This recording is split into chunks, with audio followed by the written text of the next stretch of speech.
Okay, chapter 1. இங்கே இருக்கிற chapter 1 நான் எடுக்கிறதுக்கும் உங்கள் புக்கில் இருக்கிற சாப்டர் 1க்கும் சம்மந்தமே இருக்காது. இது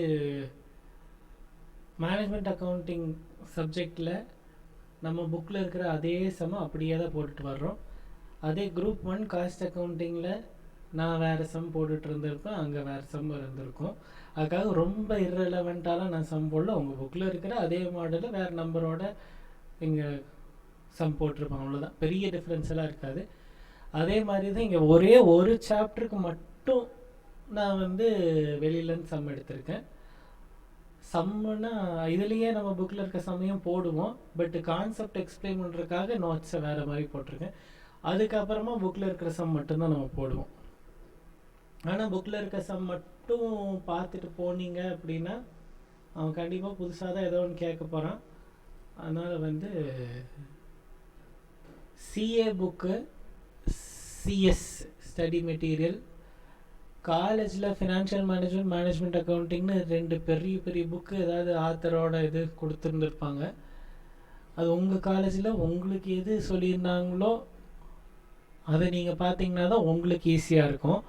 அதனால ஞாபகம் இருந்தால் அந்த புக்கு எங்கேயாச்சும் வெயிட்டுக்கு போடாமல் பத்திரமா வச்சுருந்தீங்கன்னா அதையும் சேர்த்து படிச்சுட்டு போங்க. இங்கே விட அந்த புக்கில் படிக்கும்போது கொஞ்சம் ஈஸியாக இருக்கும். அதே மாதிரி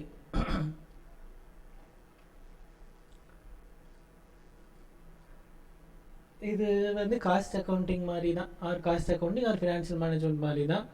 எந்த ஃபார்மேட்டும் இப்படித்தான் ஃபார்மேட் போடணும் அப்படிங்கிறதெல்லாம் கிடையாது. ஃபார்முலாஸ் புரிஞ்சுட்டா ஃபார்முலாவே இல்லாமல் போட்டுக்கலாம் எல்லா இடத்துலையும்.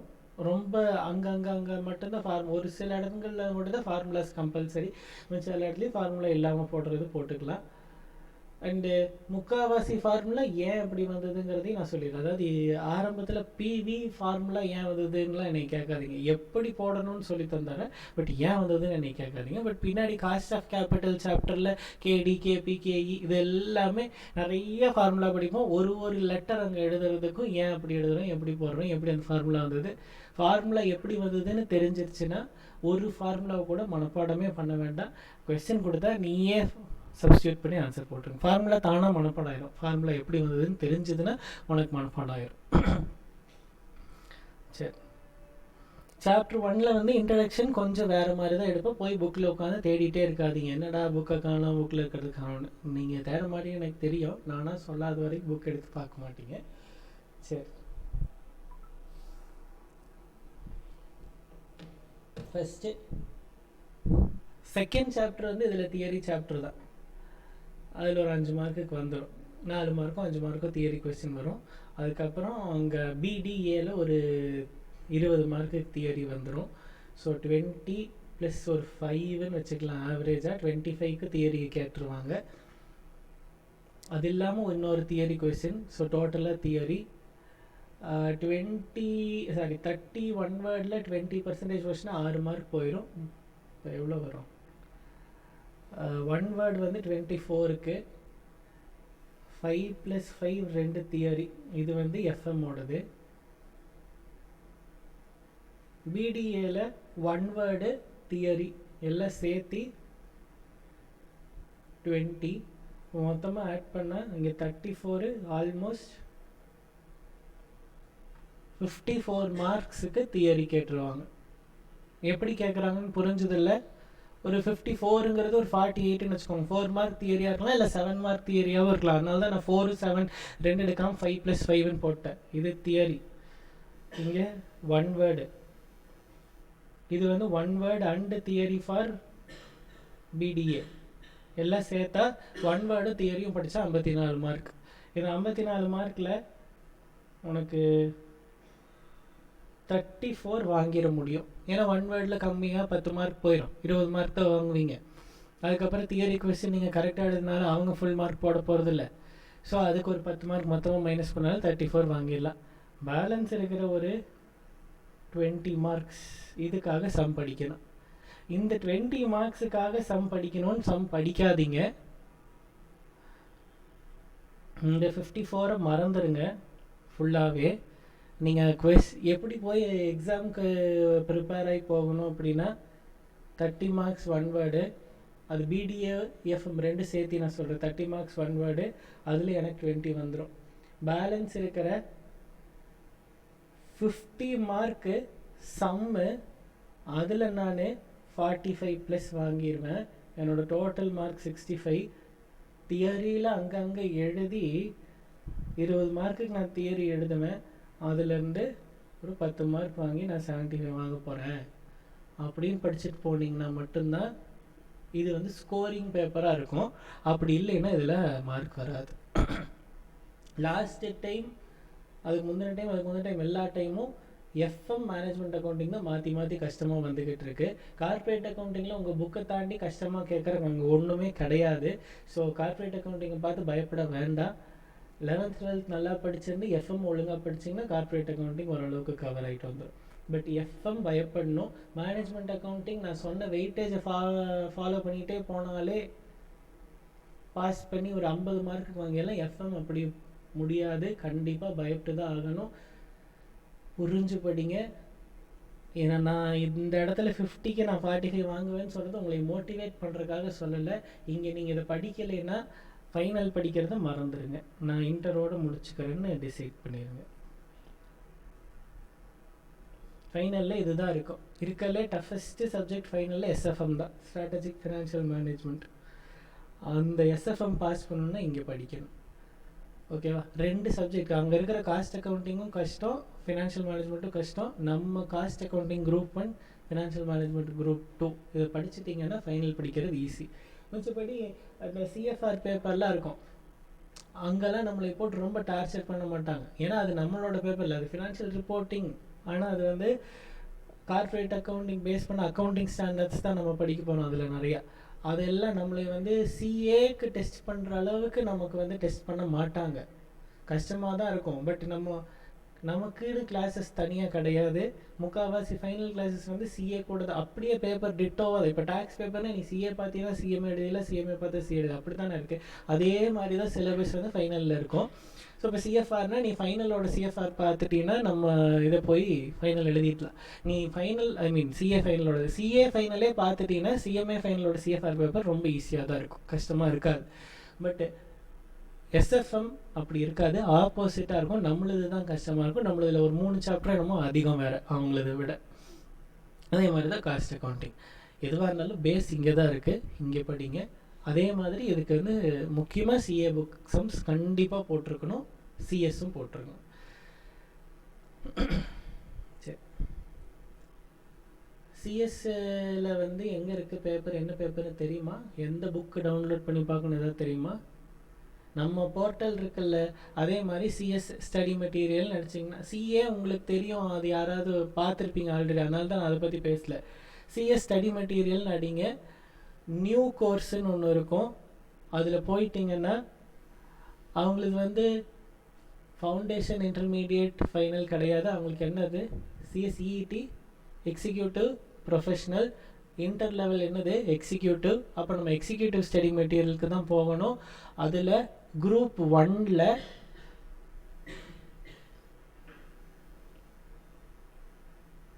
சிஏஎஃப்எம்னு ஒரு பேப்பர் இருக்குது. சிஏஎஃப்எம்னா corporate accounting and financial management. Management அக்கௌண்டிங்க்கு உங்களுக்கு வந்து ஃபினான்ஷியல் மேனேஜ்மெண்ட் சாப்டர் 11 to 19 பார்க்கணும் நீங்கள். ஓகேவா? 11 to 19 இருக்கிற 18th சாப்டர் தவிர எல்லாமே உங்களுக்கு அப்ளிகபிளாக தான் இருக்கும். 11 to 19ல் 18th சாப்டர் தவிர எல்லாமே நீங்கள் போட்டுடலாம். 12th சாப்டர் போட வேண்டாம். 12th சாப்டர் உங்களுக்கு அப்ளிகபிள், ஆனால் 12th சாப்டர் போட வேண்டாம். இருக்கிற எல்லா சாப்டரில் இருக்கிற எல்லா சமயம் போட்டுருங்க. யோசிக்கலாம் வேண்டாம், நான் இது எனக்கு வேணுமா வேண்டாமா யோசனையே வேண்டாம், எல்லாத்தையும் போட்டுருங்க, உங்களுக்கு இருக்குது. அடுத்தது கார்ப்பரேட் அக்கௌண்டிங். அவங்களோட கார்ப்பரேட் அக்கௌண்டிங்கில் இருக்கிற அதே இதுதான் வந்து நம்ம கார்ப்பரேட் அக்கௌண்டிங். உங்களுக்கு கார்ப்பரேட் அக்கௌண்டிங் அண்ட் ஆடிட்டிங் பேப்பரில் இருக்குது. அதில் சாப்டர்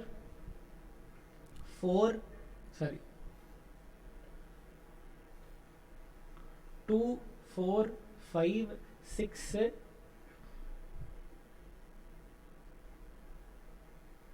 9. இந்த சாப்டர்ஸ் மட்டும் போட்டால் போதும், மிச்ச சாப்டர் வேண்டாம். எழுதி வச்சுக்கோங்க, கண்டிப்பாக போட்டு பார்க்கணும், போடாமல் இருக்காதீங்க.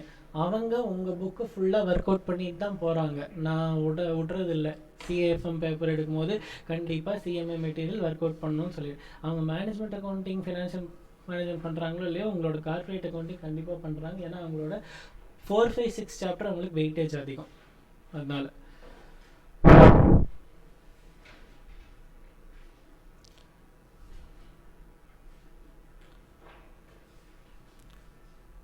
இது வந்து பேப்பர் 4 அவங்களுக்கு. குரூப் 1 பேப்பர் 4, அதில் அந்த பேப்பர் பேர் சிஏஎஃப்எம். அதில் ஃபஸ்ட்டு பார்ட் கார்ப்பரேட் அக்கௌண்டிங், அதில் 2, 4, 5, 6, 9. அங்கே வந்து 11 to 19, 12 and 18 வேண்டாம்.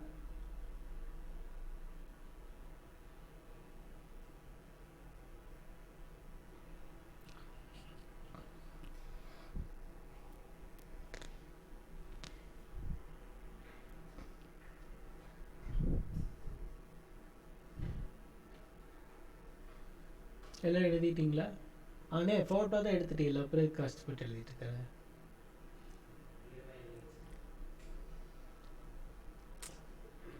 நான் எழுதினது புரியல, அதனால உனக்கு புரியுற மாதிரி நீ எழுதுறேன்.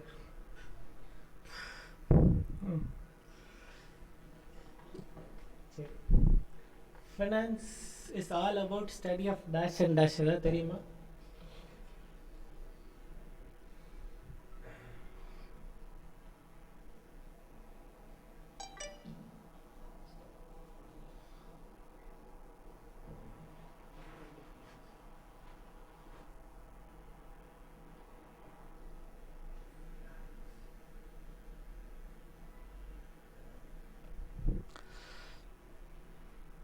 ஃபினான்ஸில் நம்ம என்ன படிக்கிறோம்? மணியை பற்றியும் எக்கானமி பற்றியும் படிக்கிறோம். Finance is a branch of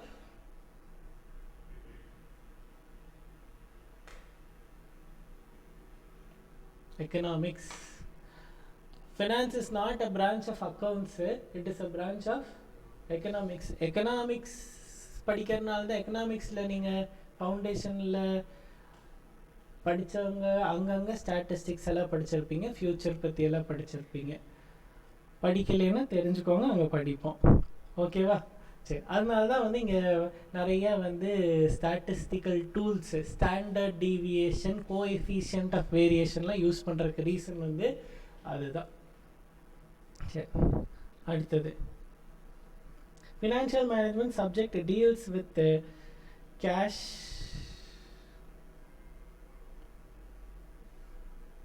inflow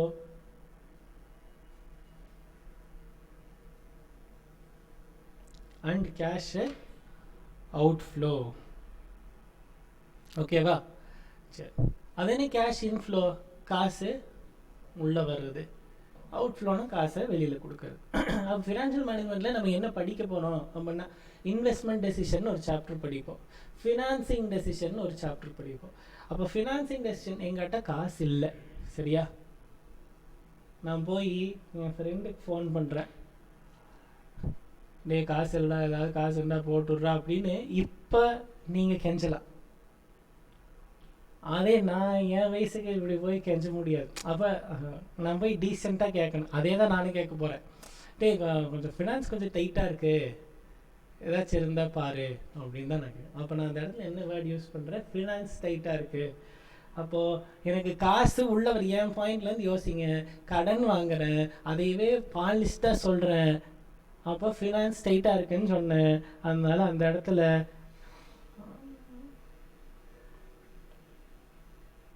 பேர் என்ன? Financing decision. இப்போ எங்கிட்ட 1 லட்ச ரூபா இருக்குது. இப்போ எல்லாமே என் வயசுலேருந்து யோசிங்க, உங்கள் வயசுலேருந்து யோசிக்காதீங்க. இப்போ 1 லட்ச ரூபா காளிதாஸ்ட்டு கொடுத்தா ஐஃபோன் வாங்கலாமா, இல்லை ஜிம்முக்கு வேறு ஏதாவது இன்னும் 4 எக்யூப்மெண்ட் வாங்கலாமா, இல்லை வந்து நம்ம டெய்லி அங்கேருந்து பஸ்ஸில் வந்துட்டு போகிறது கஷ்டமாக இருக்குது, ஒரு பைக் வாங்கலாமான்னு யோசிப்போம். எங்கிட்ட 1 லட்ச ரூபா கொடுத்தா அந்த 1 லட்ச ரூபாய் எதுலையாச்சும் இன்வெஸ்ட் பண்ணி வச்சுக்கலாம். என்றைக்கு நமக்கு எங்கே கை வலிக்கு கால் வலிக்குன்னு தெரியாது, அதுக்கு ஏதாவது யூஸ் பண்ணிக்கலாங்கிறத. இப்போ காசை வெளியில் கொடுக்குற பேர் என்னது? Investing decision. ஓகேவா? இப்போ இதை தான் நம்ம வந்து ஃபினான்ஷியல் மேனேஜ்மெண்ட் ஃபுல்லாக படிக்க போகிறோம். ஒரு சாப்டருக்கு பேர் ஃபினான்சிங் டெசிஷன், இன்னொரு சாப்டருக்கு பேர் என்னது, இன்வெஸ்டிங் டெசிஷன். அப்போ இதையவே கம்பெனி பாயிண்ட்லேருந்து யோசிங்க. கம்பெனிக்கு காசு இருக்காது, கம்பெனி ஆரம்பித்தா பேப்பரில் தான் ஆரம்பிக்க போகிறோம். கரெக்டாக? கம்பெனி போய் ரிஜிஸ்டர்லாம் பண்ணிட்டு வந்துடும். பேப்பரில் கம்பெனி ஆரம்பித்தோன்னா கம்பெனி காசு வருமானம் வராது. அப்போ கம்பெனி காசு வேணும். நம்ம ஆல்ரெடி மேனேஜ்மெண்ட் அக்கௌண்டிங் சாப்டரில் 10th சாப்டர் நான் ஆரம்பிக்கும் போது இதை பற்றி தான் பேசினேன். கம்பெனிக்கு காசு வேணும்னா எங்கே இருந்தெல்லாம் காசு வரும்?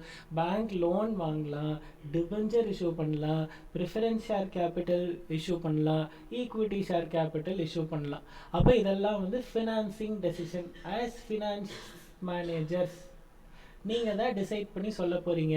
என்னென்னு டிசைட் பண்ண போகிறீங்க? இந்த 4 சோர்ஸ் ஆஃப் ஃபினான்ஸில் எந்த சோர்ஸ் ஆஃப் ஃபினான்ஸ்லேருந்து நம்ம ஃபண்ட்ஸை ரைஸ் பண்ணுறோம் அப்படிங்கிறத நீங்கள் தான் டிசைட் பண்ணி சொல்லணும். அடுத்தது இன்வெஸ்டிங் டெசிஷன். இப்போ நம்மக்கிட்ட 10 லட்ச ரூபா காசு இருக்குது. இந்த காசை நம்ம எந்த மிஷின் வாங்கலாம்? பழைய மிஷின் வாங்கலாமா, புது மிஷின் வாங்கலாமா? பழசு வாங்கினா 5 வருஷம் தான் வரும், புதுசு வாங்கினா 10 வருஷம் வரும். 5வது வருஷம் ரீப்ளேஸ் பண்ணணும், பழசு வாங்கினா ரிப்பேருக்கு செலவாகும். இதெல்லாம் அப்போ இதெல்லாம் இன்வெஸ்ட் தானே பண்ணுறோம், அசெட் வாங்கி. அப்போ அதை வந்து நீங்கள் எப்படி இன்வெஸ்ட் பண்ண போகிறீங்கிற டெசிஷன் எடுக்க போகிறது இன்வெஸ்டிங் டெசிஷன். சரி, இப்போ it is all about projection of inflows with appropriate tools. 3rd point. இப்போது இன்றைக்கி உட்காந்துட்டு ஃபினான்சிங் டெசிஷன் கூட இப்போவே எனக்கு காசு வந்துடும், okay fine. But investing decision, நான் இன்றைக்கி மிஷின் வாங்கினா இன்னி 10 வருஷத்துக்கு அதுலேருந்து எவ்வளோ அவுட்புட் வரப்போகுது, அதோட மதிப்பு என்னவா இருக்க போகுதுன்னு எல்லாமே ஃபியூச்சரை பற்றியே தான் நம்ம யோசித்து நம்ம இன்றைக்கி ஒரு டிசைட் பண்ணணும். அதனால் it is all about projection of inflows with appropriate tools. அவுட்ஃப்ளோன்னு எழுதி இன்வெஸ்டிங் ஆக்டிவிட்டின்னு எழுதியிருக்கேன், இன்வெஸ்டிங் டெசிஷன் எழுதியிருக்கேன். கரெக்டாக? மேலே நான் அவுட்ஃப்ளோக்கு நேராக தான் நான் என்ன சொன்னேன், மிஷின் வாங்குறத பற்றி பேசிகிட்டு இருக்கேன். இப்போ மிஷின் வாங்குறதுக்கு ப்ரொஜெக்ஷன் வேணும் 10 வருஷத்துக்குன்னு பேசுகிறேன் திரும்ப. ஆனால் அந்த இடத்துல என்ன வேர்டு எழுதியிருக்கான் அவன்? இன்ஃப்ளோன்னு எழுதியிருக்கான். நான் என்ன மாற்றி சொல்கிறேன்னு புரியுதா? மிஷின் வாங்கினா அவுட்ஃப்ளோ.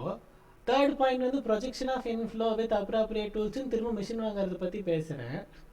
அப்போ நான் அவுட்ஃப்ளோன்னு தானே அந்த இடத்துல எழுதியிருக்கணும். 3rd பாயிண்டில் ப்ரொஜெக்ஷன் ஆஃப் அவுட்ஃப்ளோன்னு தானே எழுதியிருக்கணும். நான் ஏன் இன்ஃப்ளோன்னு எழுதியிருக்கேன் அப்படின்னா, மிஷினை நான் இன்றைக்கி காசு கொடுத்து வாங்கிடுவேன்.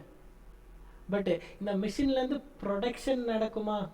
இந்த ப்ரொடக்ஷன்லேருந்து அவுட்புட் வருமா? அவுட்புட்டை நான் விற்பேனா? விற்றா காசு உள்ளே வருமா, வெளியில் போகுமா? அதனால தான் ப்ரொஜெக்ஷன் ஆஃப். அப்போ நான் என்னோட அவுட்ஃப்ளோவை டிசைட் பண்ணும்போது, 2nd பாயிண்ட்டுக்கு போங்க. அவுட்ஃப்ளோவை டிசைட் பண்ணுறது எதை பேஸ் பண்ணி டிசைட் பண்ணுவேன்னா, ஃப்யூச்சரில் வரப்போகிற இன்ஃப்ளோ, என்னோட சேல்ஸை பேஸ் பண்ணி தான் நான் டிசைட் பண்ணணும். புரிஞ்சுதா? அடுத்தது ரிஸ்க் அனாலிசிஸ். சரி, எனக்கு இந்த மிஷின் வாங்கினா இவ்வளோ அவுட்புட் வரும், இதெல்லாம் என்னால் ப்ரெடிக்ட் பண்ணிட முடியும். இப்போது காளிதாஸ் சில்க்ஸ் அப்படின்னு சொல்லி ஒரு கடை ஒப்பனக்கார ஸ்ட்ரீட்டில் வந்து ஓப்பன் பண்ணிட்டான்.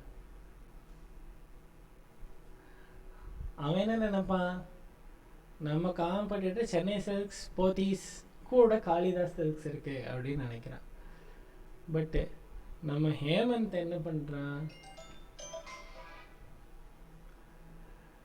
ஒரு ஹேமந்த் எக்ஸ்போர்ட் சர்ப்ளஸ் அப்படின்னு, இது பேர் கொஞ்சம் டீசெண்டாக வச்சுக்கலாம். ஹேமந்த் எக்ஸ்போர்ட் சர்ப்ளஸ்ன்னு ஒன்று ஓப்பன் பண்ணி குட்டியாக பொட்டி கடை மாதிரி, இவன் எங்கெல்லாம் ஒப்பனக்கார ஸ்ட்ரீட்லேயே கிராஸ் கட் ரோட்லேயும் இவன் கடை வச்சுருந்தான்.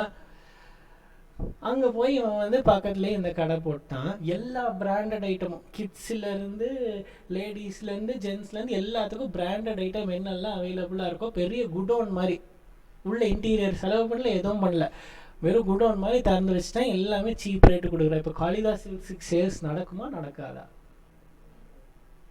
நடக்காது.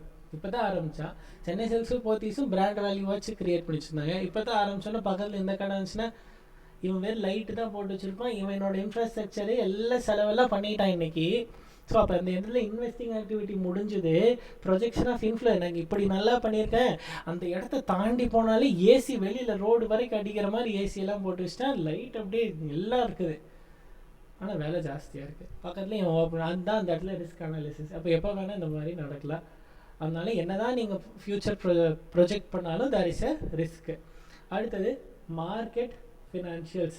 Market financials is all about மேலே இருக்கிற ஃபினான்சிங் டெசிஷன். கீழே எழுதியிருக்கோம் பாருங்கள், equity segment, debt segment, derivative, forex and currency segment. இது ரொம்ப டீட்டெயில்டாக உங்களுக்கு வேணும்னா உங்களுக்கு ஈக்விட்டி அண்ட் டெட்டு மட்டும்தான் இருக்குது. டெரிவேட்டிவ் ஃபாரெக்ஸ்னால் என்னென்னு மட்டும் சொல்லிடுறேன், அதுக்கும் நம்ம சப்ஜெக்ட்டுக்கு சம்மந்தம் இல்லை. ஃபைனலில் தான் டெரிவேட்டிவ் அண்ட் ஃபாரெக்ஸ் எல்லாம் படிப்போம். Derivative is something which derives its value from an underlying commodity. Gold derivative. இப்போ நம்ம வர்ஷினி வந்து ஒரு ட்ரேடர், நான் வந்து ஒரு ஏழை ஃபார்மர். ஓகேவா? என்ன மாதிரி 10 ஃபார்மர்ஸ் ஒரு ஊரில் ஒரு கிராமத்தில் இருக்கோம். எங்களுக்கு வந்து நாங்கள்லாம் தக்காளி தான் போட்டிருக்கோம். இந்த தக்காளியை வந்து எங்கே கொண்டு போய் விற்கணும் எதுவும் எனக்கு தெரியாது. நல்ல தக்காளியை மட்டும் பொறுக்கி போட்டு சாஸ் கம்பெனிக்கு விற்கிற ட்ரேடர் தான் வந்து வர்ஷினி. இந்த கதையை ஆல்ரெடி எங்கேயாவது பாதி கேட்டிருப்பீங்க. இப்போது இந்த தக்காளி செடி இப்போ தான் விதை போட்டிருக்கேன். இப்போவே வந்து வர்ஷினி என்ன பண்ணுவா, 1 கிலோ தக்காளியை நான் 10 ரூபாய்க்கு வாங்கிக்கிறேன்னு ஒரு அக்ரிமெண்ட் போட்டுடுறது. Future and options. ஃப்யூச்சரில் வரப்போகிற ஒரு ப்ராடக்ட்டுக்கு இன்றைக்கே விளையும். அன்னைக்கு தக்காளியோட விலை 50 ரூபாயா கூட இருக்கலாம், பட் நான் வர்ஷினிக்கு அக்ரிமெண்ட் போட்டதுனால நான் எவ்வளோ கொடுத்தாகணும், 10 ரூபாய்க்கு கொடுத்தாகணும். புரிஞ்சா? அது நல்ல தக்காளி எல்லாத்தையும் சாஸ் கம்பெனிக்கு போட்டு ஃபாரினுக்கு எக்ஸ்போர்ட் பண்ணிடணும். மோசமான தக்காளி தான் என் மக்களுக்கு நீ மார்க்கெட்டில் கொண்டு போய் போட்டுட்டு போகிறேன். புரிஞ்சுதா? அப்போ டிரைவ்ஸ் இட்ஸ் வேல்யூ ஃப்ரம் தக்காளி, அதனால that is a derivative. Okay, அவ்வளோதான். அடுத்தது forex and currency segment.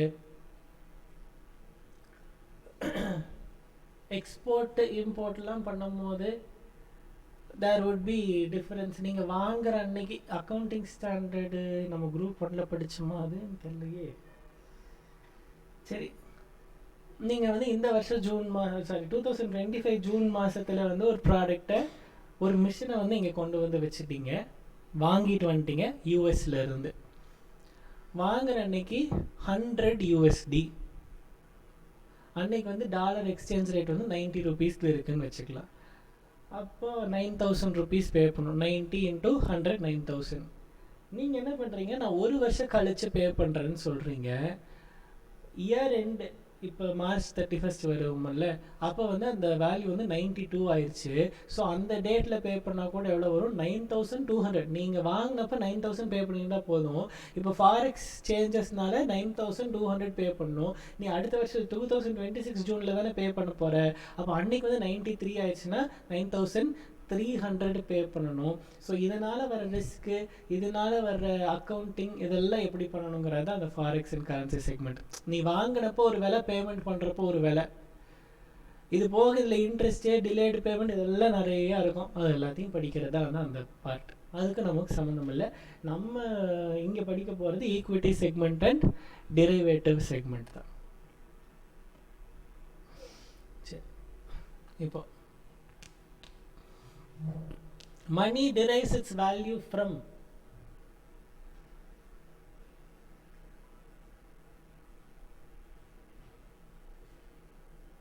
heading. என்னடா அப்ப money derives its value from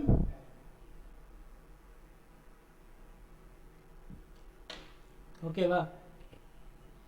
சரி, பேங்க்ல உங்கள் இது எடுத்துக்கோங்க, ஃபோன் எடுத்துக்கோங்க.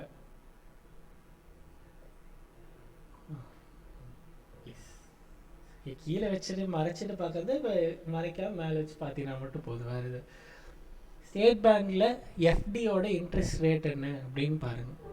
கண்டிப்பாக ஒரு 10 ரேட் வச்சுருப்பா. 10 ரேட்டையும் கொசன்னு சொல்லாதீங்க, ஏதாவது ஒரு ரேட் மட்டும் சொல்லுங்கள்.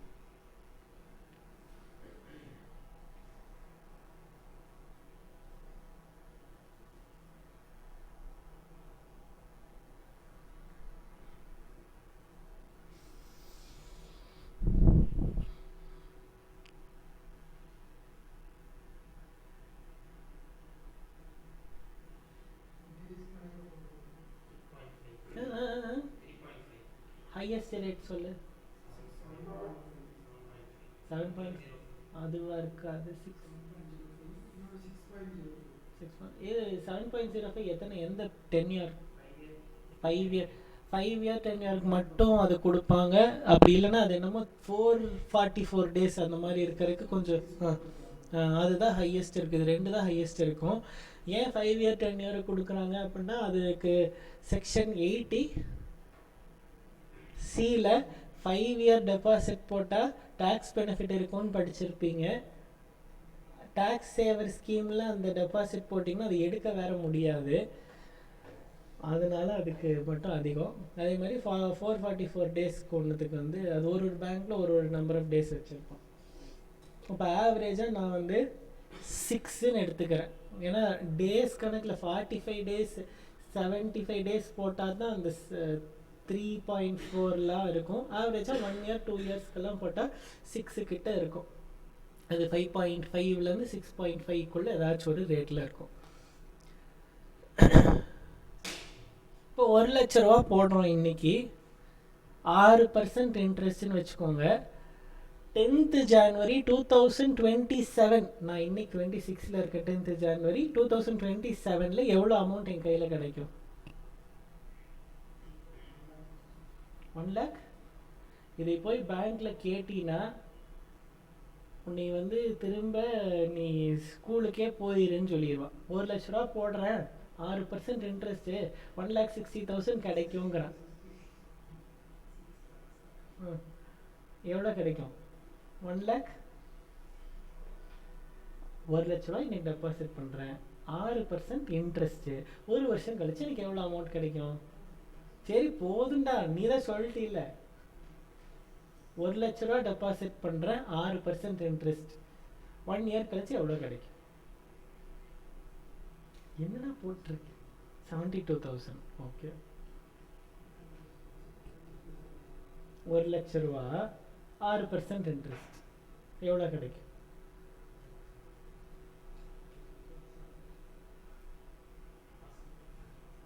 என்னது ஆனுவலி தான் எப்பயுமே பேங்க்கில் அவ்வளோதான் கிடைக்கும். இவன் மட்டும் 7ன்னா முதல்ல 16 சொன்னால் ஒருத்தர் 7, நீயாச்சும் அதுக்கப்புறம் மாற்றிட்ட. அவன் அதெல்லாம் சொன்னதுக்கப்புறம் 72,000 சொன்னான். மந்த்லி 6,000. எந்த பேங்க்லேயும் மந்த்லி 6% இன்ட்ரெஸ்ட்டு. டேய் கொஞ்சமாச்சும் எல்லாரும் தெரிஞ்சுக்கோங்கடா, பொது அறிவை வளர்த்துக்கோங்களா. என்ன இருக்கீங்க?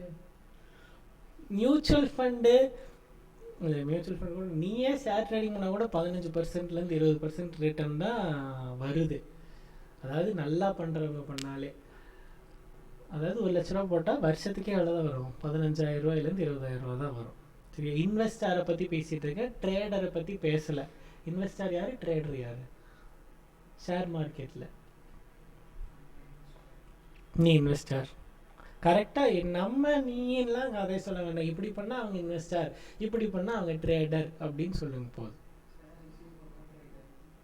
ஷேர் இஷ்யூ பண்ணாங்க ட்ரேடர். நீ வர்ற திரும்ப ஆன்சர் மாற்றிட்டுலாம் இருக்கக்கூடாது. உன்னோட சான்ஸ் முடிச்சு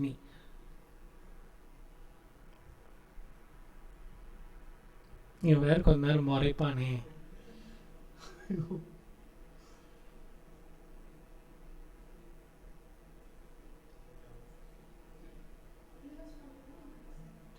ட்ரேட் பண்ணுறவங்க ட்ரேடர் என்ன பண்ணுவாங்க?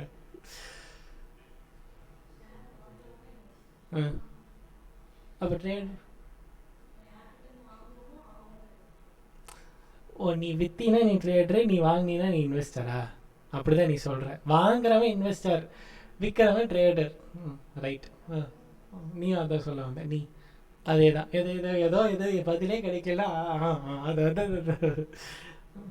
டே ஷேரை டெய்லி வாங்கி விற்பாங்க. இன்னைக்கு காலையில் மார்க்கெட் ஓப்பன் பண்ணோன்னே ஒரு ஷேரை வாங்குவான், க்ளோஸ் ஆகிறதுக்குள்ளே விற்றுருவான்.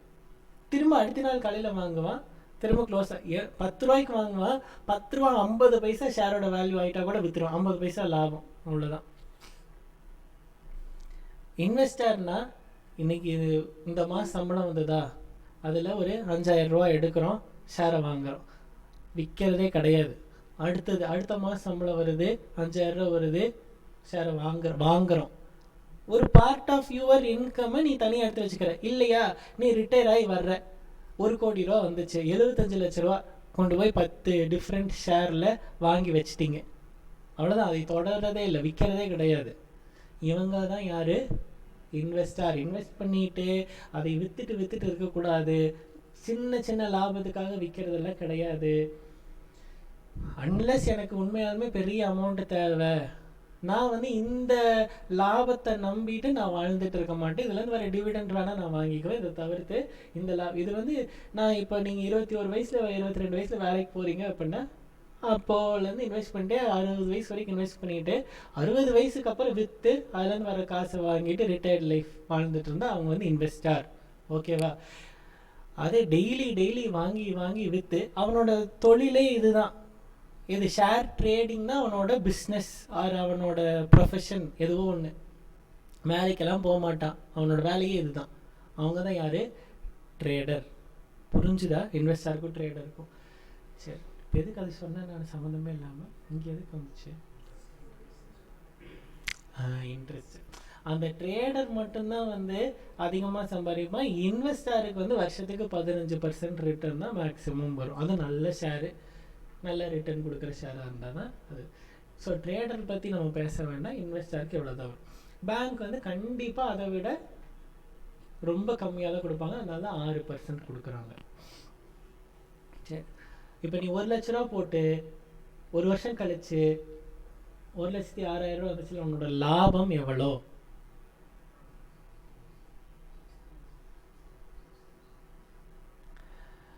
எனக்கு கேட்டிங்கன்னா ஒரு 500 ரூபா இல்லை 1000 ரூபாக்குள்ளே தான் இருக்கும். 6,000 ரூபா லாபம் இல்லை. உன்னைய டிடிஎஸ் பிடிச்சிருவாங்களா? டேக்ஸ் அமௌண்ட்டே 30% தான், சரியா? மேக்ஸிமம் அதில் 6,000 ரூபாய்க்கு 30% டேக்ஸ் பிடிச்சிட்டா கூட 1,800 ரூபா தான் போகும். மிச்சம் இருக்கிற காசு 4,200 ரூபா உன் கைக்கு வரும். நான் என்ன சொல்கிறேன், 600 ரூபாயோ 500 ரூபாயோ தான் உன்னோட லாபம்னு சொல்கிறேன். அப்போ இது என்ன ரீசன் அப்படின்னா, இன்றைக்கி நீ 1,00,000 ரூபாய்க்கு கொண்டு போய் 1 கிலோ ஆப்பிள் 100 ரூபான்னு வச்சுக்கலாம். இன்றைக்கி 1,00,000 ரூபாய்க்கு கொண்டு போய் 1000 கிலோ ஆப்பிள் இந்த லூலு மாலில் வாங்கிட்டு வரீங்க. ஓகேவா? நெக்ஸ்ட் இயரு 1,05,000 ருபீஸ் கொண்டு போனீங்கன்னா தான் அந்த 1000 கிலோ ஆப்பிளை வாங்கிட்டு வர முடியும். ஏன்? என்ன வேல்யூ கொஞ்சம், அதுக்கு ஒரே டேர்ம் இன்ஃப்ளேஷன். அப்போ எனக்கு பேங்க் எந்த லாபத்தையும் எனக்கு பெருசாக தர்றதில்லை. நான் கொடுத்த காசோட நம்பர் தான் மாறி இருக்கு, அதோட மதிப்பு மாறுறது இல்லை. நான் 1,00,000 ரூபா கொடுத்தேன், இன்னைக்கு 1,00,000 ரூபாயோட மதிப்பு 1,00,000 ரூபா. 1 இயர் கழிச்சு 1,05,000 is equal to 1 lakh today கொடுக்குற மதிப்பு. அதனால 1,05,500 கூட இருக்கலாம்.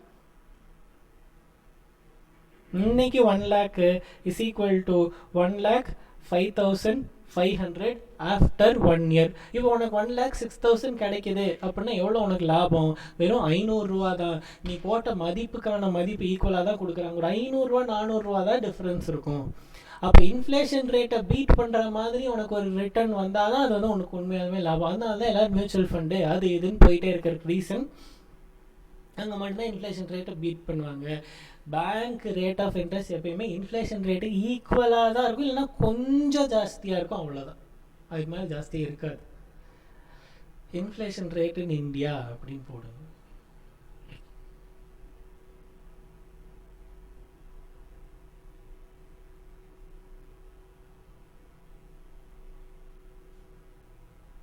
இப்போ கொஞ்சம் கம்மி, 0. அவ்வளோதான் இருக்கா? ஃபுட்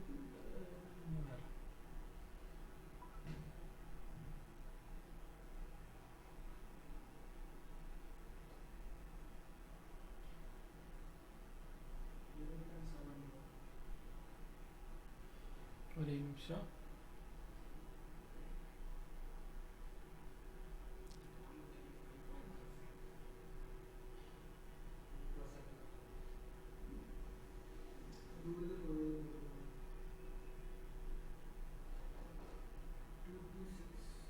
அதுக்கப்புறம் ஒரு ஒரு ரேட் போட்டிருப்பாங்க. அதுக்கப்புறம் இதில் வந்து செக்டார் வைஸ் பார்த்தீங்கன்னா ஃபுட் இன்ஃப்ளேஷன் வந்து அதிகமாக இருக்கும் எப்பயுமே. ஃபுட் இன்ஃப்ளேஷன் வந்து பேங்க் இன்ட்ரெஸ்ட் ரேட்டை விட ரொம்ப இது வந்து 6%, அது வந்து 7-8% இருக்கும் ஃபுட் இன்ஃப்ளேஷன் மட்டும். அப்போ நம்மளோட மேஜர் ஸ்பென்ஸ் வந்து ஃபுட்டுக்கு தான் போகும். அப்படி இருக்கும்போது நம்மளால் பேங்க் இன்ட்ரெஸ்ட் வந்து பெரிய லாபம் வராது. அதே மாதிரி ரியல் எஸ்டேட் இண்டஸ்ட்ரி இன்ஃப்ளேஷன் ரேட்டும் கொஞ்சம் அதிகமாக இருக்கும். இப்போ இந்த ரெண்டுத்தையும் பீட் பண்ணணும் நம்ம. ஏன்னா பேசிக் நெசசிட்டிஸோட இன்ஃப்ளேஷன் ரேட் அதிகமாகவும், டெக்னாலஜி அதுக்கெல்லாம் இன்ஃப்ளேஷன் ரேட் கொஞ்சம் கம்மியாகவும் தான் இருக்கும். இவங்க நம்ம பார்க்குறது வந்து ஆவரேஜ் இன்ஃப்ளேஷன் ரேட் தான் போடுவாங்க. சரி, அப்போ இதுலேருந்து என்ன தெரியுது நமக்கு? பேங்க்லேருந்து வர்றது பெரிய லாபம் கிடையாது. ஆனால் அப்போ பேங்க்கில் ஏன் வந்து இன்ஃப்ளேஷன் ரேட்டுக்கான ரிட்டர்னை மட்டும்தான் கொடுக்குறாங்க? அதே வந்து கம்பெனிஸ் வந்து 15% வரைக்கும் கொடுக்குறாங்க. ஏன்?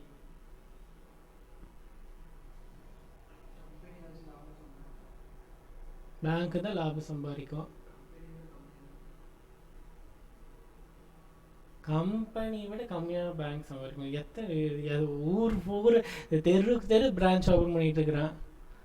ஹெச்டிஎஃப்சி பேங்க் இதெல்லாம் ஓப்பன் பண்ணி பாரு, அவன் எவ்வளோ சம்பாதிப்பான். சரி, இப்படி கூட வச்சுக்கலாம். இவன் என்ன சொல்கிறான்னா கம்பெனியோட பேங்க் கம்மியாக சம்பாதிக்கும். நீ பேங்க்கில் போய் எஃப்டி போடாமல் பேங்க்கில் போய் பேங்க்கோட ஷேரை வாங்க. ஹெச்டிஎஃப்சி பேங்க்கில் போய் நீ டெபாசிட் போடாத, ஹெச்டிஎஃப்சி பேங்க்கோட ஷேரை நீ பர்ச்சேஸ் பண்ணு. அப்போ உன்னோட ரிட்டர்ன் அமௌண்ட் பாரு. அப்போ அங்கே வந்து 15%. அது ஏன்? கேள்வி புரிஞ்சா? பேங்க் நிறைய சம்பாதிப்பாங்க, இப்போ ஒத்துக்கோ. ஏன்னா பேங்க் வந்து ஆப்வியஸ்லி நிறைய சம்பாதிக்கிறத பாருங்க. எல்லா பேங்க்கும் சொல்ல முடியாது. அதுக்காக போய் ஏதோ ஓரியண்டல் பேங்க் ஆஃப் காமர்ஸ்னு ஒரு பேங்க் இருந்தது, அந்த பேங்க்லாம் இன்வெஸ்ட் பண்ணிட்டு அவன் நிறைய சம்பாதிப்பான்னு நினச்சேன்லாம் கதை சொல்லக்கூடாது. பெரிய பெரிய பேங்க்கு சம்பாதிப்பாங்க.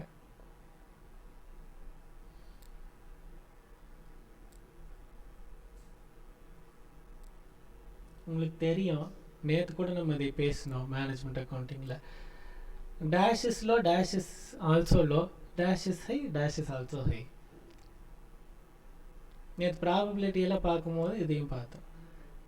ரெண்டும் லோவாக இருக்கும், இல்லை ரெண்டும் ஹையாக இருக்கும். ரிஸ்க்கு லோவாக இருந்தால் ரிட்டன் லோவாக இருக்கும், ரிஸ்க்கு ஹையாக இருந்தால் ரிட்டன் அதிகமாக இருக்கும். கரெக்டாக? சரி, பேங்க்கில் டெபாசிட் போடுற உனக்கு உன் காசு வருமா வராதாங்கிற கேள்வியெல்லாம் இல்லை. கண்டிப்பாக காசு வந்துடும். எப்படி காசு வரும்? பேங்க்கே இதாகிடுச்சுன்னா கூட பேங்க் எல்லாமே உங்களோட அமௌண்ட்டுக்கு ஒரு இன்சூரன்ஸ் ஒன்று எடுத்து வச்சுருப்பாங்க. ஒருவேளை பேங்க்கே பேங்க்ரப்ட் ஆயிடுச்சுன்னா கூட அந்த இன்சூரன்ஸ் கம்பெனிலேருந்து உனக்கு அந்த காசு வந்துடும்.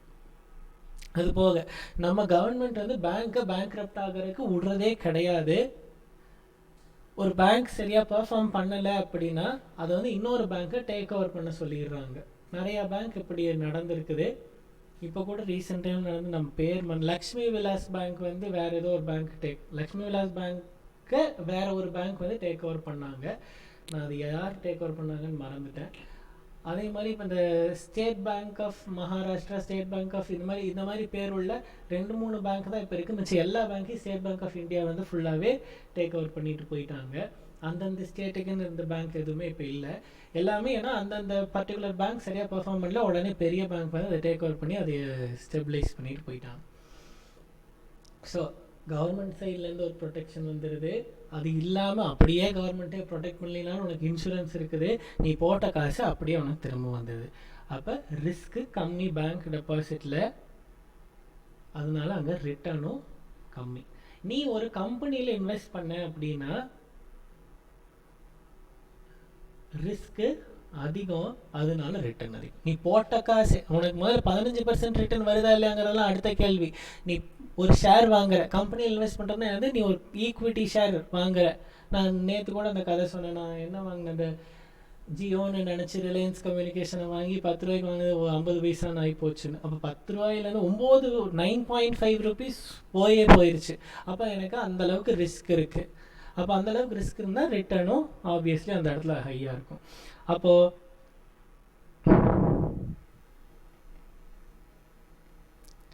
ரிட்டர்ன் பர்சன்டேஜை நான் 2ஆக பிரிச்சுக்கிறேன். ஒன்று இன்ஃப்ளேஷன், அதுக்கு மேலே ரிஸ்க்கு. இப்போ இன்ஃப்ளேஷன் ரேட் ஒரு 5% ஆவரேஜாக இருந்ததுன்னா பேங்க்கில் 6% கொடுக்குறான்னா அந்த 1% ரிஸ்க்குக்காக கொடுக்குற ரிட்டர்ன். அதே கம்பெனிஸ் டோட்டலாக 15% கொடுக்குறாங்க அப்படின்னா ரிஸ்க்குக்காக அவங்க எவ்வளோ கொடுக்குறாங்க? 10%. இப்போ பேங்க்கில் 6% கொடுப்பாங்க, கம்பெனி 15% கொடுக்குதுன்னா இன்ஃப்ளேஷனுக்காக கொடுக்குறது 5% தான், பேலன்ஸ் இருக்கிறது ஃபுல்லாக ரிஸ்க்குக்காக கொடுக்குற ரிட்டர்ன். அப்போது இனிமேல் காலேஜில் கூட நீங்கள் பார்த்துருப்பீங்க, பிவி ஃபேக்டர் ஃபார் 10% அப்படின்னு போட்டு 0.909 0.829 ஏதாவது ஒரு டேபிள் மாதிரி போட்டிருப்பாங்க. எங்கேயாவது பார்த்தீங்களா காலேஜில்? பார்க்கல. 1/1.1 ஒன்று போட்டிங்களா? அது கேல்குலேட்டரில் சும்மா போட்டு பாருங்கள். இந்த நம்பர் எங்கேயாவது பார்த்த மாதிரி இருக்கான்னு பார்க்கலாம்.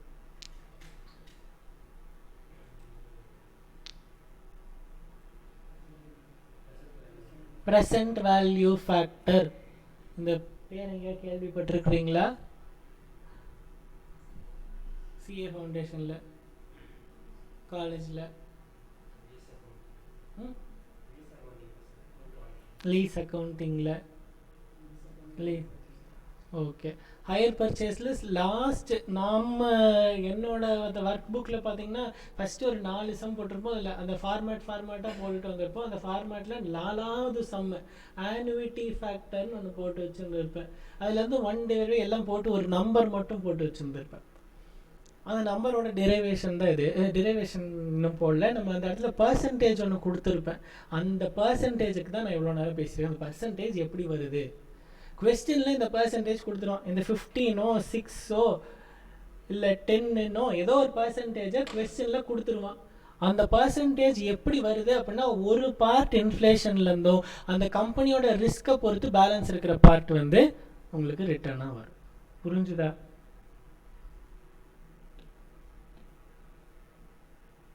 சரி. மணி derives its value from time மட்டும்தான்.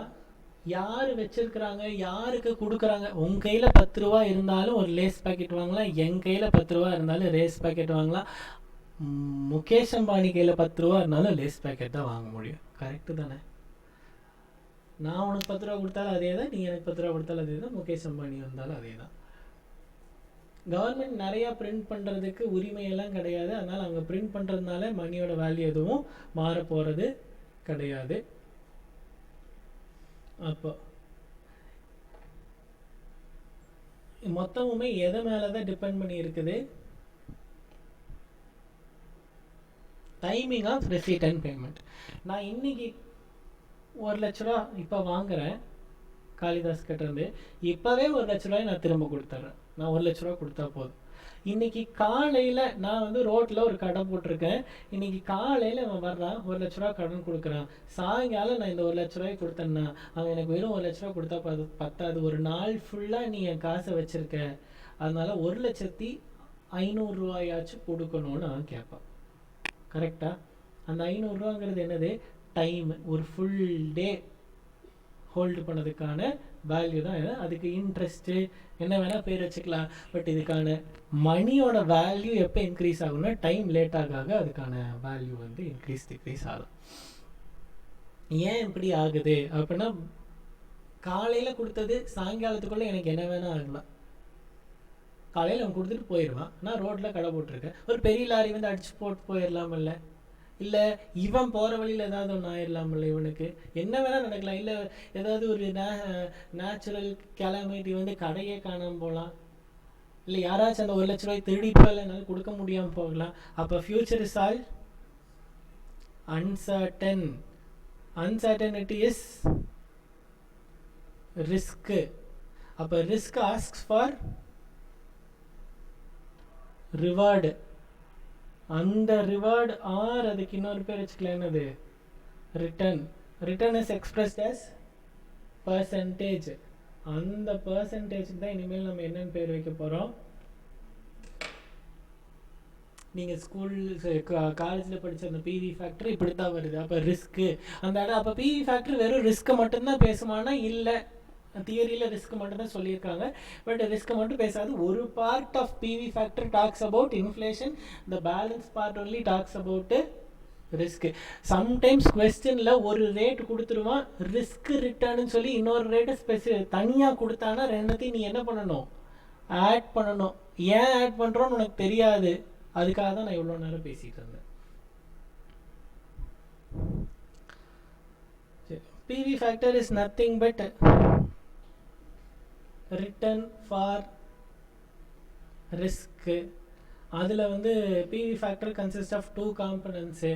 ஒன்று ரிஸ்க், இன்னொன்று இன்ஃப்ளேஷன். இன்ஃப்ளேஷன்னா காம்பன்சேட்ஸ் த பர்ச்சேசிங் பவர். அதை தான் நான் சொன்னேன். இன்றைக்கி நீ 1 லட்ச ரூபா கொண்டு போய் ஆப்பிள் வாங்கினா ஒரு வருஷம் கழிச்சு 1,05,500 கொடுத்தா தான் ஆப்பிள் வாங்க முடியும். அப்போ அந்த பர்ச்சேசிங் பவர் சேமாக இருக்கணும். அதுக்காக காம்பன்சேஷன் தான் அந்த எக்ஸ்ட்ரா 5,500. அதை தாண்டி ஒரு 500 கொடுக்குறாங்கன்னா அது வந்து ரிஸ்க்குக்காக கொடுக்கறது.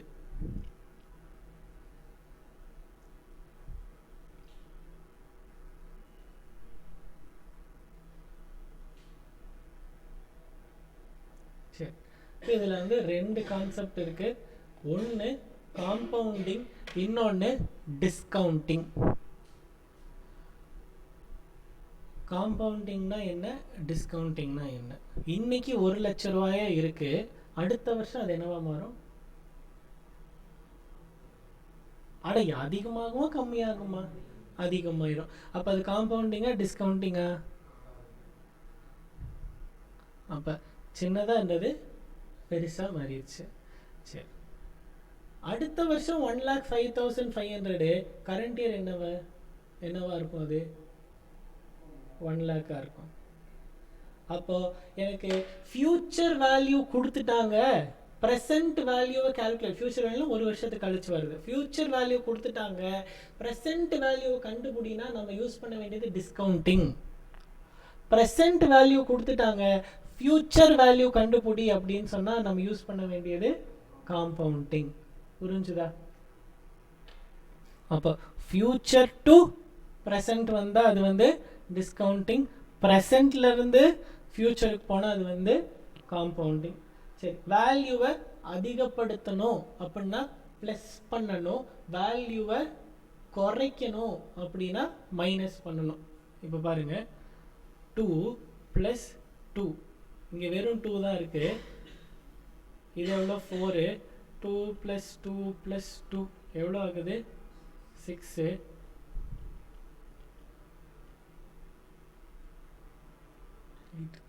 இதுக்கு பதிலாக 2 × 1, 2 × 2, 2 × 3, 2 × 4, இத்தனை வாட்டி ப்ளஸ் பண்ணுறதுக்கு பதிலாக இங்கே என்ன சொல்லுது? 2வை ஒரு டைம் மட்டும் ப்ளஸ் பண்ணு, ஒரே ஒரு 2 தான் இருக்குது. 2வை 2 டைம் ப்ளஸ் பண்ணு, 2வை 3 டைம் ப்ளஸ் பண்ணு, 2வை 4 டைம் ப்ளஸ் பண்ணுன்னு சொல்லுது. மல்டிப்ளிகேஷன். அவ்வளோதான். அப்போ மல்டிபிள் டைம்ஸ் ஆட் பண்ணுறதுக்கு ஒன்று தனித்தனியாக போய் ஆட் பண்ணுறதுக்கு பதிலாக மொத்தமாக ஒரே டைமில் ஆட் பண்ணி சொல்கிறதுக்கு பேர் தான் என்னது? மல்டிப்ளிகேஷன். அதனால் வேல்யூ ஆட் ஆகணும், நிறையா டைம்ஸ் ஆட் ஆகணும். அதனால் நம்ம இந்த இடத்துல என்ன யூஸ் பண்ண போகிறோம்? மல்டிப்ளிகேஷன். ப்ரெசன்ட் வேல்யூ வேணால் மைனஸ் பண்ணிட்டு வரணும், மைனஸ் பண்ணுறத மல்டிபிள் டைம்ஸ் மைனஸ் பண்ணணும் அப்படின்னா டிவிஷன். எதுக்காக இந்த மல்டிபிள் டைம்ஸ் பண்ணணும் அப்படின்னா, எனக்கு கரண்ட் இயர்லேருந்து ஒரு ஃப்யூச்சர் வேல்யூக்கு போக வேண்டாம், எனக்கு கரண்ட் இயர்லேருந்து அடுத்த 10 இயர்ஸுக்கான டேட்டா வேணும். அப்போ 10 இயர்ஸ்க்கான 10 வாட்டி ஆட் பண்ணிட்டு போகணும். 10 வாட்டி ஆட் பண்ணாதீங்க, அதுக்கு பதிலாக டேரெக்டாக × 10ன்னு போடு, முடிஞ்சுது. அப்போ 10 வருஷம் கழிச்சிருக்கிற ஃப்யூச்சர் வேல்யூ கொடுத்துட்டான், நான் 10 வாட்டி மைனஸ் பண்ணிட்டு வர்றதுக்கு பதிலாக ÷ 10ன்னு போடு. ÷ 10 போட்டுறாதீங்கன்னா நான் சொல்லித்தரேன். பட் டிவைட் பண்ணணுமா மல்டிப்ளை பண்ணணுமான்னு ஐடென்டிஃபை பண்ணுறதுக்கு தான் நான் வழி சொல்லிகிட்ருக்கேன். வரைக்கும் ஏதாவது டவுட் இருக்கா? சரி, இப்போ அங்கே கீழே இருக்கிறதுக்கெல்லாம் போகிறதுக்கு முன்னாடி ஸ்கூலில் நீங்கள் படித்த P × 1 + R/100 to the whole power n எப்படின்னு ஒன்று படிச்சிருக்கீங்க, ஞாபகம் இருக்கா? ஒரு சிலவங்க P × 1 + I to the whole power n அப்படின்னு ஒரு ஃபார்முலா படிச்சிருப்பீங்க. 6th 7th ஸ்டாண்டர்டில் இந்த ஃபார்முலா படிச்சிருப்பீங்க. இது எதுக்காக போடுறது?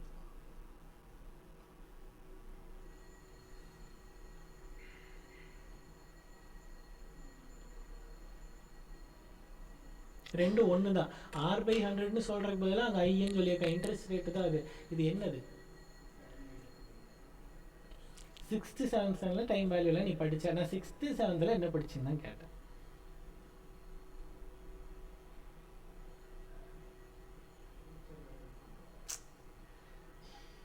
பாரு, ஃப்யூச்சர் வேல்யூ டைம் வேல்யூலாம் கேட்கல. நான் கேட்டது பீனா பிரின்சிபல். கரெக்டு. என்ன ரேட்டு, என்னன்னா நம்பர் ஆஃப் இயர்ஸ், இதெல்லாம் எனக்கு தெரியும். எதுக்கு இந்த ஃபார்முலா படிச்சிங்கன்னு தான் கேட்டிருக்கேன். இன்னொரு ஃபார்முலா இது, இதே சாப்டர்ல இன்னொரு ஃபார்முலா படிச்சிருப்பீங்க. அப்ப இது என்னது? இது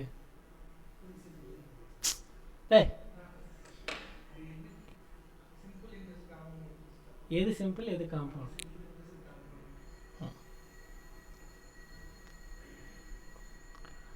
சரியா? இதில் வந்து டைரெக்டாக அமௌண்ட்டே வந்துடும். இதில் வந்து இன்ட்ரெஸ்ட் மட்டும்தான் வரும். அது பிரச்சனை இல்லை. பட் சிம்பிள் இன்ட்ரெஸ்ட் ஃபார்முலா அது. இது வந்து compound interest formula. Simple interest தான் என்னது, காம்பவுண்ட் இன்ட்ரெஸ்ட் தான் என்னது?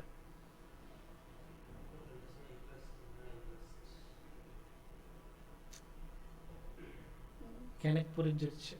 நீ சொன்னது காளிதாஸுக்கு புரிஞ்சிருச்சுன்னா எனக்கு ஓகே. நான் இன்னைக்கு 10,000 ரூபா போடுறேன். இந்த வருஷ கடைசியில் 10,600 வருது. நான் அதை வித்ட்ரா எல்லாம் பண்ணலை, பேங்க்லேயே தான் இருக்குது. அடுத்த வருஷம் என்னோட அமௌண்ட்டோட வேல்யூ ஃபஸ்ட் இயர் 10,000 இருக்கும், second year 10,600, third year 11,200. Plus இங்கே எவ்வளோ நடந்தது? 600. இங்கே எவ்வளோ ப்ளஸ் நடந்தது? 600. இங்கே எவ்வளோ அடுத்தது ப்ளஸ் நடக்கும்? அப்போ எவ்வளோ வரும்? 11,800. அதுக்கப்புறம் ப்ளஸ் 600 போட்டால் 12,400. இப்படி தானே போகும். இதுக்கு பேர் என்னது? Simple interest. ஓகேவா? அடுத்தது இங்கே 10,000 இருக்கு. அடுத்த வருஷம் 10,600. இங்கே ப்ளஸ் 600. இப்போது அடுத்த வருஷம் 10,600 into 6% போடு.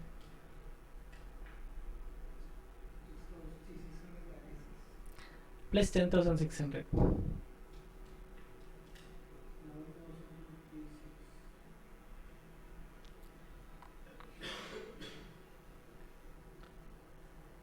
இப்போ இங்கே என்னாச்சுன்னா, இந்த 10,000க்கு மட்டும்தான் எல்லா வருஷமும் இங்கே என்ன கிடச்சிருக்கு? இன்ட்ரெஸ்ட் கிடச்சிருக்கு. பட் இங்கே என்னாச்சு? ஃபஸ்ட் இயர் 10,000க்கு இன்ட்ரெஸ்ட் கிடச்சது, 600 இருந்தது. அடுத்த வருஷம் அவன் என்ன சொல்கிறான்? உன்னோட 600 இப்போ என்கிட்ட தான் இருக்குது. அப்போ உன்னோட டோட்டல் அக்கௌண்ட்டோட வேல்யூ எவ்வளோ, பேலன்ஸ் எவ்வளோ? 10,600. நான் அதுக்கு தானே வட்டி கொடுக்கணும் அப்படின்னு சொல்லி 10,600 வட்டி கொடுக்கணும். ஒரு 36 ரூபா சேர்ந்து வருது.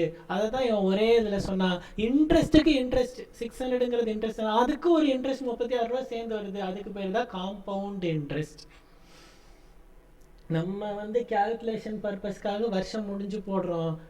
பேங்க்கில் ஒன்றா ஒரு நாளைக்கும் இன்னைக்கு ஒரு 50 பைசா வேல்யூ சேர்ந்துச்சா அதையும் சரி 50 பைசா அப்படி ஒரு நாளைக்கு போட்டுக்கிட்டே வர்றதுக்கு பேர் தான் காம்பவுண்ட் இன்ட்ரெஸ்ட். புரிஞ்சுதா? Simple interest, compound interest. இதுதான் காம்பவுண்ட் இன்ட்ரெஸ்ட் ஃபார்முலா. இந்த காம்பவுண்ட் இன்ட்ரெஸ்ட் ஃபார்முலாவை தான் நீங்கள் பிவி எஃப்வி இதுக்கெல்லாம் யூஸ் பண்ண போகிறீங்க.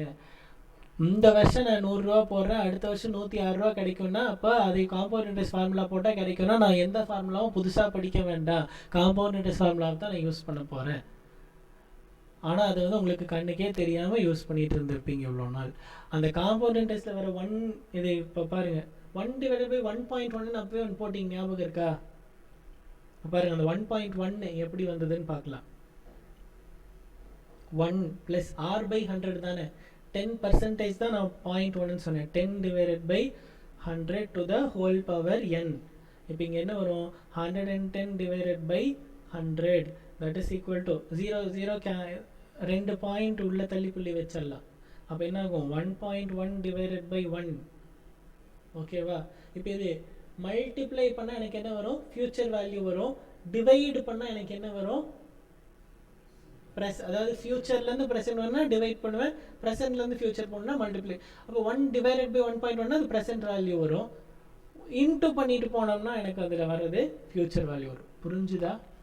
அந்த 1.1க்கான டெரிவேஷன் மட்டும் இப்போ தெரிஞ்சுக்கோங்க. மல்டிப்ளிகேஷனா டிவிஷனான்னு அப்புறம் பார்த்துக்கலாம். அதை போட்டு யோசிச்சுட்டே இருக்க வேண்டாம். எப்போ மல்டிப்ளை ஐயோ நம்ம எல்லா டைமும் டிவைட் தானே பண்ணோம், ஆனால் ஃபியூச்சர் வேல்யூ அதெல்லாம் வேண்டாம் நமக்கு. இப்போதைக்கு இதை மட்டும் தெரிஞ்சுக்கோங்க. இதோடு நான் நிறுத்திக்கிட்டு பிரேக் போயிட்டு வந்துட்டு அதுக்கப்புறம் கண்டினியூ பண்ணலாம். கொஞ்சம் ஆரம்பத்தில் நல்லா புரிஞ்சுட்டிங்கன்னா எல்லாமே ஈஸி. ஏன் எப்படி எதுக்கு எல்லாமே புரிஞ்சுட்டு போயிருங்க. லேட் ஆனால் பரவாயில்ல. அதுக்கப்புறம் நம்ம டக்கு டக்குன்னு நான் எதையாவது பேசினாலே உனக்கு புரிய ஆரம்பிச்சிடும். பிரேக் போயிட்டு இருந்தோம்.